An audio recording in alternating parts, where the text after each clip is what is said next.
Welcome, everybody. This is Hugh Massie, the chairman and founder of DNA Behaviour International. And today I'm delighted to be hosting another identity conversation. And I've got with me Terry Hawkins, who is the founder, or co-founder, I should say, of the DreamSmart Academy. And he's also a very experienced project manager with AtSite Solutions, and works on project management in a wide range of areas, and is extremely passionate about leadership, helping youths, getting people beyond the current zone they're in their world, and enabling them to lead an inspiring life. So Terry, it's great to spend some time with you this afternoon. Thank you. It's an honor. So why don't you tell me a little bit about your life and background, and how you got to connect with Jeff Morris and form this wonderful business called the DreamSmart Academy that's out there changing the world. Sure. Thank you. Yeah, it's been an awesome experience. Jeff and I basically grew up together, and we just have been contemplating over the years, how do we become better fathers? How do we become better financially? How do we become better leaders, not only in our homes, but in our communities? So through the years, we've talked about the DreamSmart Academy. What does that look like? How do we form that? How do we get introduced to people? How do we get this message out, basically? So the formulation of DreamSmart Academy just started with our life experiences. Financial experiences, life experiences, work experiences, being entrepreneurs, being businessmen. How do we put it all together, and how do we package it so that it's easy to absorb and it's easy to deliver? So with the start of DreamSmart Academy, the first thing was how do we get our life story? How do we get our life story? We've experienced so many things together. You mentioned the, serving youth. So the DreamSmart Academy was a part of my passion, was to how do we get into the youth? How do we turn their lives around? From doing prison ministry back in the day, my early ministry work, I discovered that the work is downstream. It's all about behavior, but we need to catch them when they're 9 and 10. And not when they're 22. Yeah. When they're 9 and 10, we can begin to change that behavior. We can begin to change that mindset. By changing that mindset, we impact the home, the community, and our schools for the better. And then on the construction project management I graduated from Howard University School of Architecture. They taught me how to design. They taught me how to be creative. But what they didn't teach me is corporate America is about behavior. They did not teach me that. I had to learn that. I had to learn to navigate corporate America, and I had to learn to be positive. No matter what's going on, I had to learn to, I always like to use the phrase, make every ripple positive. A raindrop ripples, make every ripple positive. What you've learned in college is all theory, practical application in the field. How do you navigate a negative behavior in the workplace? How do you navigate a negative culture? But if you understand who you are as a leader and what you bring to the table, none of that matters, because your focus end goal is really focused on your message. And that message is, how did I become the best person, the best leader in the environmental situation that I'm in? Yeah, it's very interesting, Terry, that in a way our lives are very different, I think, and we're going to find out more about your life yet in a minute, but there's a parallel journey there, in the sense that, you got trained as an architect, become a project manager, seen all sorts of businesses, situations from, if you want to call it, from the business world. It was a bit like me working as a CPA for 10 years, and then as a wealth manager. You're in there in business, but really you're not taught the behavioral side of it. It's just going on around you. Of course, there's human behavior there, but you're not aware of it. But really, it's the key part to your success. And so, in a way, we've started out in traditional business careers and ended up in a different place. And for you, this has been quite a long journey with the DreamSmart Academy way back in 2004. Yes. But also, you mentioned something that you were doing as well earlier on, is prison ministry work, working with these youths and catching them at 9 years old before perhaps they go too far off the rails, and get them literate, get them straightened out. But what was it about your life that got you even into that place to help those kids, or want to help those kids? Because I think we've all got a reason why. Sure. And I love youth ministry too. This is part of something that we do quite a lot with DNA in other areas. It's helping youths. And I got to that because I didn't have a father. I realized that not having a dad, didn't have a mentor, at least till very later in life when a stepfather turned up. But, I think we all have a part of our journey. So I'm just interested where this driving passion came from. Sure. Thank you. And that's my why. My why is my little brother was murdered in D.C. Oh, I'm sorry.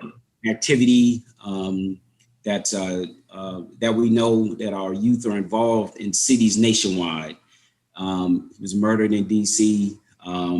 So I promised myself, Jeff and I promised each other that we were going to do everything in our power, everything that we are capable of with every fiber to impact our youth, to impact our community, to impact every young person that we come across, because they may get sentenced to 5 to 10 to 20 years, but that's still potential. So how do you take that potential from getting to that point? They're all gifted. They all have a story. And what DreamSmart Academy provided when we were doing our youth ministry, our youth with the Harris County Probation Office in Texas, it provided a platform. It provided a voice. It provided a freedom space for them to become leaders and to become entrepreneurs, to ask the hard questions, to ask the questions if they did. Most of them feel like they're not good enough or they don't deserve. But how do we navigate that behavior? How do we take those mindsets and turn them around? Because they have self-doubt. They don't believe in themselves. But when you can just take one child, one youth, and you can impact them, they're going to impact their circle of friends.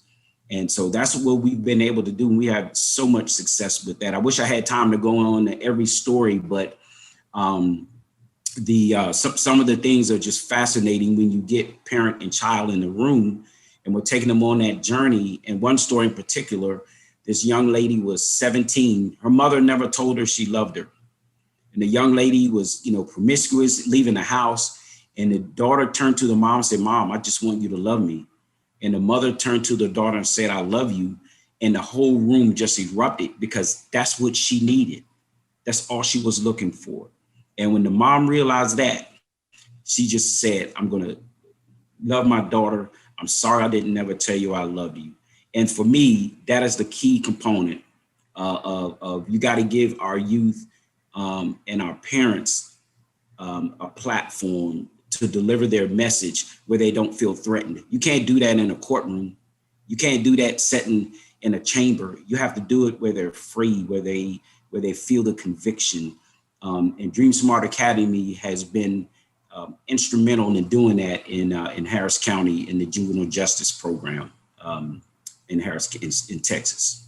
So is part of the program, Terry, working with not only the youths when they're very young, but also their parents, and ensuring in a way the parents taught, and some of the parents might still be very young as well. They might even be in their 20s, that with a 9-year-old kid, that they're taught these things too. Yes. It's a student or youth and parent journey together. We help them navigate life's circumstances, life's dynamics, because they're going to come. But if you can teach a father to talk to his son and not belittle him, the son may have a little bit more respect. You teach the son to respect his father and not see his father as a bully, but just see his father as someone who loves him and cares and trying to train him. So you have to train that mindset. And once you make that connection, it's so powerful. I've seen so many stories from young men who are headed to prison, who are now getting degrees, parents who are now enrolled in college because they really understand if you want your kid to do better, then they push themselves to be better. So would you say that this is your life purpose, is to provide freedom to these youths to become the leaders that they can become, to unlock their potential? Is that how you term or describe your life purpose? Absolutely, without a shadow of a doubt. With all my training in architecture, my passion for architecture and design, my passion for ministry as a seminary student, everything that I've learned, it all comes back to helping people to become their very best. And I use the analogy of I've built so many buildings in my life of 26 years. Now I want to build lives. Yeah.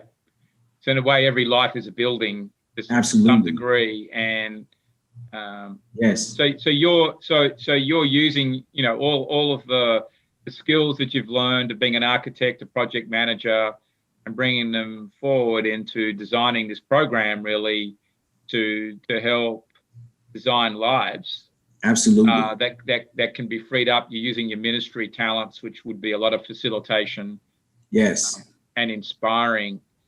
So in this, what do you see as your gift as? You've got the purpose, but in terms of your talents, and you completed the business DNA discovery, and you're an initiator like I am. Okay. But tell me how that's played a hand in this, in terms of the way in which you go about helping these youths, in terms of this for yourself. I would say the initiator component is that I'm progressive. I'm progressive and pioneering. Yeah. Looking for new ways because we have to think outside the box. We have to think about how do we meet them where they are and meet them where they are in their full potential. They're in their full potential right now, but they just don't know. But how do we pull that out of them without telling them, no, that's not going to work? Put a business plan together with that young man, young woman. Hey, I don't know how. Okay, let me help you with that. So what do you think about this? Hey, have you thought about that? So I give you a perfect example. My daughter is a strategist. When my daughter was filling out her college applications for scholarships, she filled out one, and she said, well, Daddy, I'm working on this. I said, sweetheart, look at your profile. She worded everything off of her profile, put it into her application, and she got the scholarship. Yeah. I said, Kiana, that is who you are. You don't have to think about it. You don't have to try to wordsmith it. Just put it in phrases that you understand, but you're a strategist. This is who you are. And it was so powerful and so moving. And then in that moment, I just realized that being able to motivate young people, not only youth, but young people, is my life's purpose. And Hugh, I'm gonna close my eyes and take my last breath doing that. I already know it. Well, you and I are going to do that together. Because I found for myself as well, when I've been helping students and youths, and really it goes for anybody, but when I've been helping them find a job, get to the next stage in their career, the confidence that they get from just knowing their strengths and struggles, and when a potential employer says, okay, tell me about your strengths, what you're good at, that they've got something concrete to say. Yes. From the reports that we provide. Yes. And then when they are asked, okay, what aren't you so good at, or where do you struggle?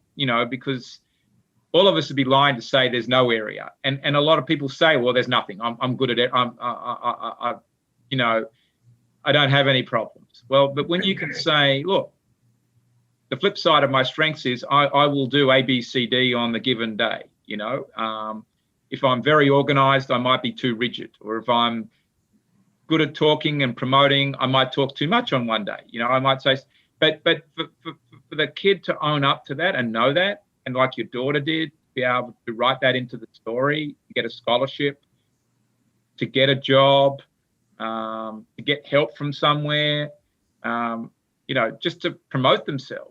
Yes. It's so important. And I just want to say for our listeners that anybody listening to this, if you'd like to know more about your own strengths and struggles, you can go to dnabehavior.com and complete your discovery, and you'll get a report that will tell you about your behaviors and your money behaviors. And you can also go to the DreamSmart Academy, to Terry's group, and do this as well, and get the coaching and help that you need to get to this place. So, this is we really are empowering the world. We're empowering these kids. Absolutely. And as you use the term, with their behavioral superpowers. Yes. So just to explore this a little bit more, you mentioned pioneering. So your strongest trait, being an initiator, is being a pioneer, and actually that's for me too. So it's interesting that awesome. you get straight down to business with these kids, and in a way get them to convert their dream to reality by saying, okay, you got to turn it into a plan. Tell me the goal. That's what I heard you say that you're doing. Is that? I'm sorry. What was that again? I'm sorry. Yes. So no, that's okay. So, being a pioneer, you're very goal driven. Yes. And like me, what I heard you say, Terry, that you do is when you've got the kid in front of you and they've got a life dream, is you get them to write it down into an act, into a plan, and spell out the goals. Absolutely. And you touched on something, and what corporate America teaches, and I've just watched my 26-year journey coming out of college. Corporate America teaches title, education, degrees. If you know someone, they don't teach behavior. People don't leave great companies because of the workload. They leave great companies because of the culture that it creates. Yeah. And if it's a toxic culture, you can have 5 PhDs working at a company who are all brilliant. And you can have 5 interns who could be brilliant. But if that culture is toxic, and if it doesn't allow room to grow, you're going to lose everyone, because no one's focusing on the behavioral component. And that is what's so key. And that's what I focus on. And I shared a story with you about my conference call yesterday with my construction team. And the young man was just like, Terry, I just gotta say this. And he said he just enjoyed working with me and my skill set. And he've never seen anyone manage a project the way I do, the way I handle people.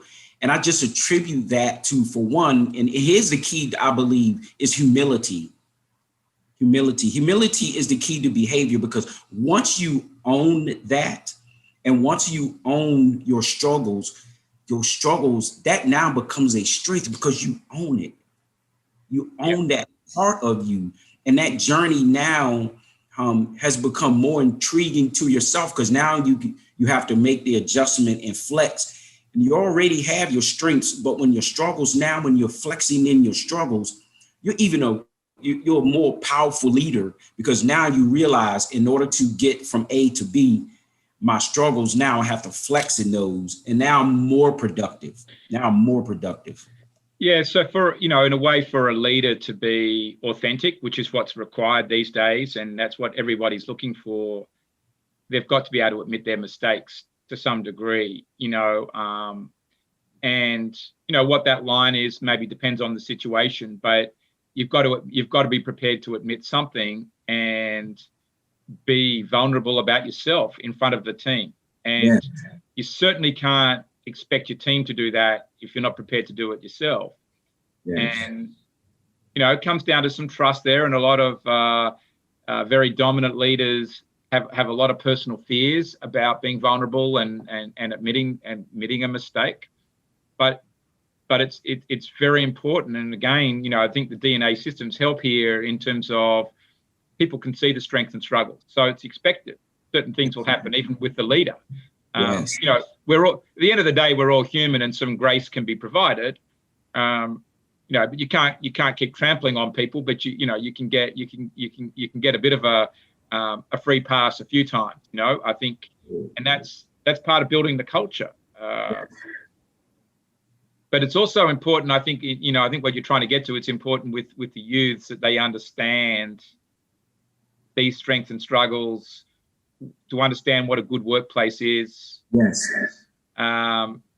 Okay, if a boss treats them not well, how to stand up for themselves or to address the boss, not just walk out the door. Maybe that is an answer, but I think there's behavior. If we're going to train these youths to be the leaders themselves, they've got to understand what good and bad leadership is. They've got to be, accept the leaders that they get too, to some degree. Exactly. You don't have to tolerate bad leadership forever, but I think knowing the difference of what's good and what's not good, maybe even coaching the leader and saying, you know what, you stepped over the line, and that's not fair to me. But we can empower these kids to be a bit better that way.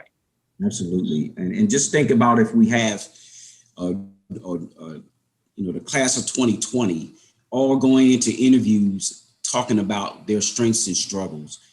Corporate America has, for the majority, they've never heard that language before. And a case in point, where my daughter was talking about her strengths and struggles of being a strategist, and the young lady that was interviewing her, she said, well, where did you get that from?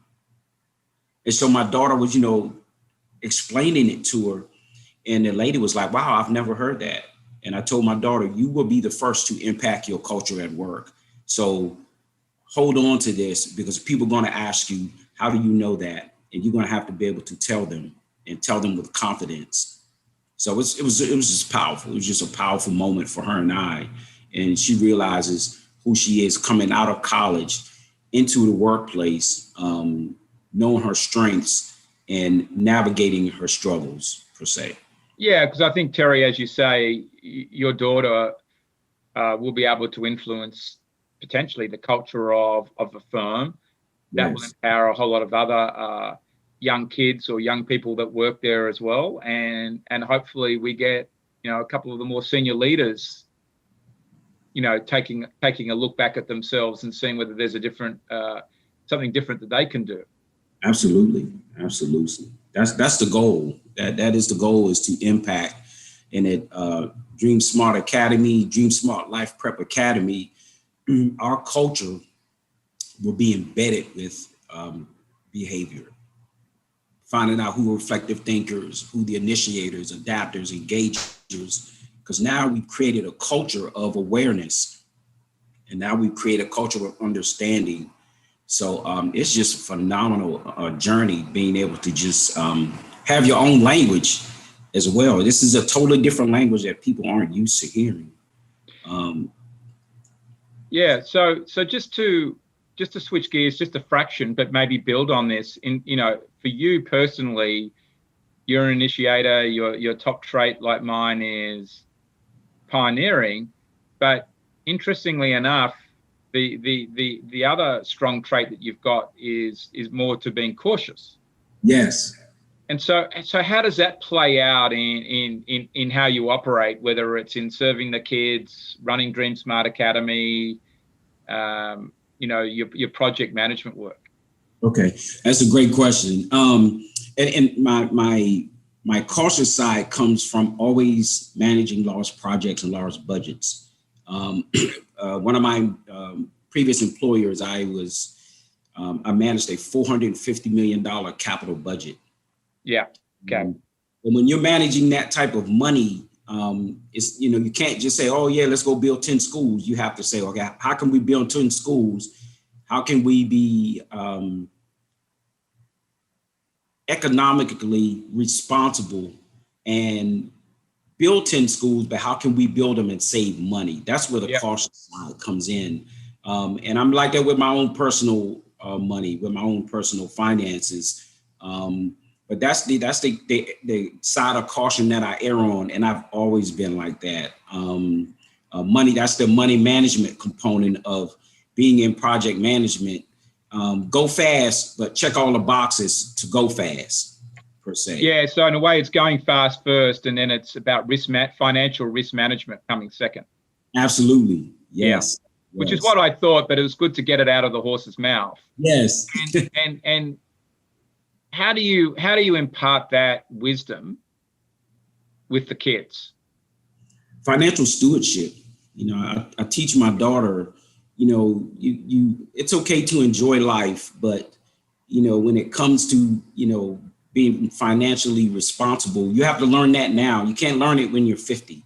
And when you learn it now at a younger age, and she's in her 20s, when you're in your 30s, you'll be well off financially. In your 40s, you may make some mistakes, but you won't make grave mistakes where you can't recover from them. So I tell her to, your money should work for you. Tell your money where to go. Tell you each bill or each paycheck you should have dedicated. You have your money that comes out to pay your rent. That's your churn. That's always going to. But what are you going to set aside? 10% off the top, and whatever you have left, that's what that's what you enjoy life with. It's okay to plan a vacation, but plan 1 10-day vacation a year and not 15 vacations a year, because now you're saving for that one vacation, and then when it comes up, you pay for it right out, and you're not trying to put it on a credit card. You're not trying to play catch up after that, but you plan those things. And she's learning, and I'm very, very proud of her. She's a very smart money manager. She manages her money well. I like to think I had something to do with that. But I just teach her to set financial goals as well. How much do you want to save per month? And so that's where that cautious side of me comes in, when it talks about talking to the youth about making financial choices. What do you want your future to be, financially, not just in a workplace, but financially, what do you want to do as well too? So Terry, as we sort of move towards the close here, and just talk a little bit about, your identity. I mean, your life purpose is about, showing the way for these kids to become leaders, to step up and free them to become the leaders. But you've got a special gift in helping them do that. There's an X factor in Terry Hawkins. And, just out of what we've discussed today, what do you think that X factor is? What gets the kid to, take, you provide them the opportunity to be free, but they've got to take the opportunity. Yeah. If that makes sense. So what? Yeah, that makes sense. Yes. So what do you do that gets them to, what's in you that gets them to go over the line and saying, yeah, I want a life of freedom and I'm going to have it? I think the first and foremost, developing a trust relationship with them. Yeah. Kids, youth, they have a high sensory of, they will engage you and they will read you first. If they feel that you're not being sincere, or if you're not being transparent with them, they pick up on that. In my, before I started working with youth at this level, I taught Sunday school. The kids now, some of the kids I taught Sunday school, they're calling me 20 years later. I coached basketball, like Jeff Morris. He coached basketball and still has a relationship with those kids. I started coaching some of these kids and teaching them Sunday school back in 2000. I had a young man call me a couple of weeks ago. It's been 20 years. He reached out to me and he said, "Hey, coach, I just want to talk." That's about trust, believing in them. You have to let them know you believe in them, and you're not here to judge them. So many times, because we have degrees and we have this and we have money, and we tend to pass judgment on people But what we need to do is just believe in people first. You have to show compassion first. And once you show compassion and believe in people, and they'll believe in themselves. And that's just the key. That's just the nucleus of who I am. I believe in people.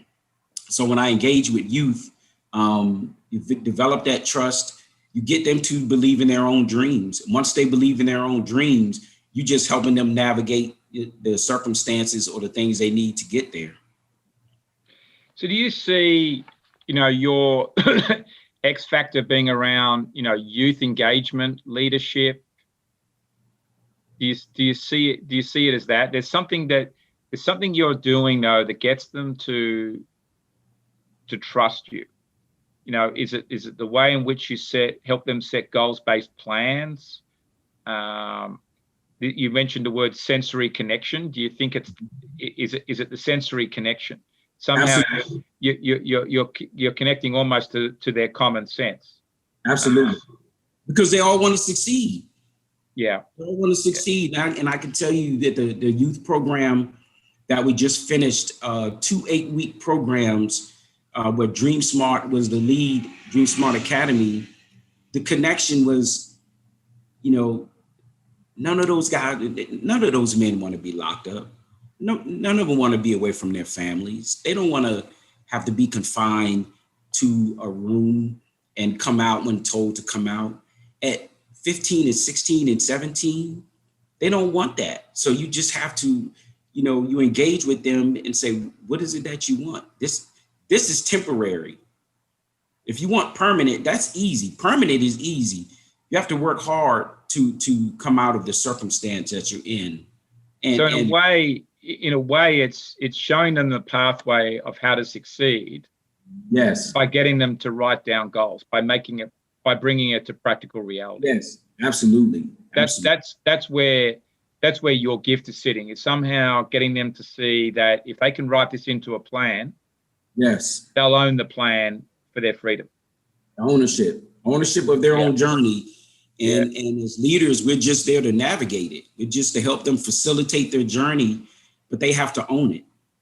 Yeah. So somewhere around here, your identity, which is tied up with your X factor, is really getting kids to own the plan to their freedom. Yes. Yeah, because that's very special. And it's one thing just to inspire them from the pulpit and say, here's where you are now and here's where you can be, but there's a lot of steps that's got to go on. Yes. In between that, and they've got to own the plan. And what probably they do in the first few weeks after meeting with you is very important to cementing that sensory connection. Absolutely. And that's been, my gift since I can remember. I've always had a passion for youth basketball, won a lot of championships just because I connected with them. And when you connect with kids, they want the same thing you want. They all want to win. They all want to succeed. And they all want to do well. And like you just said, it's a part of writing that journey and committing to that. Once they commit to it, they begin to see step by step the next level. And once they commit and once they understand that they have the freedom, the choice, they have a voice, it's easy from there. Then you just help them facilitate their journey. Yeah, so it really does become about getting them to commit to the plan at the end of the day. And your strength as a pioneer, yes, helps you do that, because pioneers are very goals based at the end of the day. Goal driven. You're a pioneer. Yep. So that's great. So Terry, just as we wrap up, have you got a tip for the youth out there or leaders out there that you'd like to provide, whether it's something they can read, go and do, can be anything? Yes, I would say definitely go to the DNA behavior page and definitely check out DreamSmart Academy as we engage the world and change the world, understanding that behavior is the key to success. Behavior is the key. And once you understand that, you unlock and you unleash a whirlwind of new attitudes and new workplace behavior and culture, that is when a company becomes successful. Yeah, so thank you for saying that, Terry. So, I'd encourage all of our listeners to go to the DreamSmart Academy website and get in touch with your own behavioral superpowers, as you guys want to call it. But, it's about doing your own discovery yourself, going in online and getting back the reports and connecting to those traits like you did and like your daughter did. And getting it in a written format so that you can turn that into the action plan. Yes. Create goals out of it, and then go and build your life. Absolutely. And this will provide the confidence. And I think, I started on this not at 9 years old or 18 years old. I wish I had known about this when I was 18, but in my 30s. But when I knew this for myself, I was able to commit to the path I'm on now and know that I was the right fit for it. Yes. And I think that's, like, you've done that as well. This really cements it in and provides confidence, for these kids to go and chase the dream. Yes. So Terry, thank you for spending time with me today. And, it's really great to hear your story and passion for this. And I know many lives are going to be impacted by what you, Jeff, and Kenyatta and Greg Spencer and everybody else on the team does. Yes. Thank you.